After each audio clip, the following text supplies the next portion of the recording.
சற்று முன் கிடைக்கப்பெற்ற மிக மிக முக்கியமான செய்தி ஒன்று வெளியாகியிருக்கு. கரூர் துயர சம்பவத்தில் இருந்த ஆவணங்கள் அழிக்கப்பட்டதா?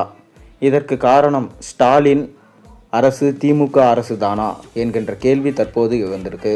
அதாவது கரூர் துயர சம்பவத்தில் எதை மறைக்க பார்க்கிறது திமுக அரசு என பாஜக மாநில தலைவர் நயினார் நாகேந்திரன் கேள்வி எழுப்பியிருக்காரு. கரூர் கூட்ட நெரிசல் தொடர்பான சிறப்பு புலனாய்வு குழுவின் முக்கிய ஆவணங்கள் தீயிட்டு எரிக்கப்பட்டதாக வெளிவந்திருக்க செய்தி மனதில் பல கேள்விகளை எழுப்புகிறது என நயினார் நாகேந்திரன் தெரிவிச்சிருக்காரு. கரூர் வேலுச்சாமிபுரம் பகுதியில் கடந்த செப்டம்பர் 27 தமிழக வெற்றி கழகத்தின் தலைவர் விஜயின் பிரச்சார கூட்டத்தின் போது 41 நபர்கள் உயிரிழந்த நிலையில் 100க்கும் மேற்பட்டோர் காயமடைந்து சிகிச்சை பெற்று வீடு திரும்பியிருக்காங்க. இது தொடர்பான வழக்கு முதல்ல ஏடிஜிபி பிரேம் ஆனந்த் தலைமையில் நடைபெற்றது.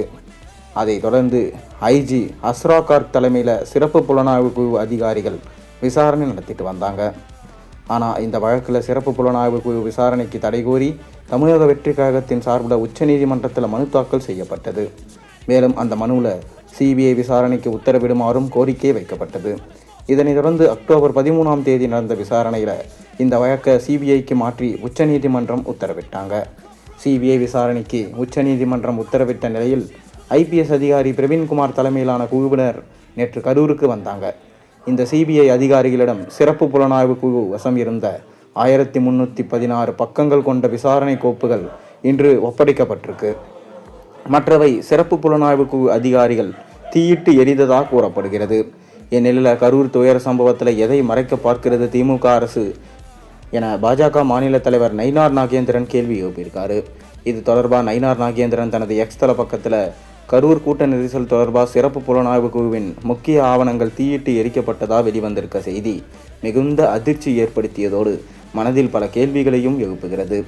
முதல்ல, விசாரணை முடியும் முன்னரே வழக்கு தொடர்பான காகிதங்களை அழிப்பதற்கு அனுமதி தந்தது யார்? இரண்டாவது, பென்டிரைவு கூட விசாரணை நடத்தப்பட்ட இடத்துல வைத்தே எரிக்கும் அளவிற்கு அப்படி என்ன நிர்பந்தம் ஏற்பட்டது? மூன்றாவது, அவசர கதியில் சிறப்பு புலனாய்வு குழு நியமிக்கப்பட்டதை சுட்டிக்காட்டி அதனை உச்சநீதிமன்றம் தடை விதித்த உடனேயே ஆவணங்கள் அழிக்கப்பட்டிருக்கிறது ஏன்? நான்காவது, உச்சநீதிமன்றமோ அல்லது ஏதேனும் சட்டமோ ஆவணங்களை அழிக்க வேண்டும் என்று கூறுகிறதா? ஐந்தாவது, விசாரணை முடியும் முன்னரே சிறப்பு புலனாய்வு குழு அதிகாரிகள் முதல் அரசு அதிகாரிகள் வரை ஒருதலைபட்ச கருத்துக்களை ஆர்வமாக தெரிவித்த நிலையில் தற்போது ஆவணங்கள் எரிக்கப்பட்டிருக்கிறது எதை மறைக்க, யாரை காப்பாற்ற?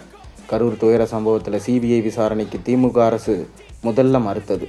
சட்டசபை வளாகத்தில் வைத்தே அமைச்சர்கள் அவசரகதியாக மாற்றி மாற்றி கருத்துக்களை தெரிவித்தது, தற்போது ஆவணங்கள் எரிக்கப்பட்டிருக்கிறது என இவை அனைத்தும் திமுக அரசு எதையோ மறைக்க முயற்சிப்பதையே சுட்டி காட்டுது.